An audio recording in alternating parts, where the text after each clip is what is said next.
پاکستان ہوئی پاکستان کی ایک عظیم دینی درسگاہ جامعہ حقانی اکوڑا خٹک میں خودکش دھماکہ ہوا ہے، جس میں کئی نمازی شہید اور زخمی ہوئے۔ مولانا سمیع الحق صاحب کے صاحبزادے مولانا حامد الحق صاحب بھی جام شہادت نوش فرما گئے۔ دل سے دعا ہے اللہ تعالیٰ ان کی مغفرت کرے، ان کے درجات بلند کرے، اور جو طلبہ بھی شہید ہوئے اللہ ان کے بھی درجات بلند کرے، ان کے لواحقین کو اللہ صبر جمیل کی توفیق دے، جو زخمی ہوئے اللہ ان کو جلد سے جلد صحت عطا فرمائے،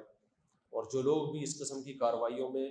ملوث ہیں اللہ ان کو ہدایت دے، ہدایت کے قابل نہیں ہے اللہ ان کو تباہ و برباد کرے۔ یہ جتنے دہشت گرد ہیں سارے غیر مسلم ممالک ان کی دہشت گردی سے محفوظ ہیں، یہ ساری ایکٹیویٹیز مسلمان کنٹریز میں ہی کرتے ہیں یہ لوگ جہاں مسلمان رہتے ہیں، تو اللہ ان دہشت گردوں سے ہمارے ملک کو جلد سے جلد نجات عطا فرمائے۔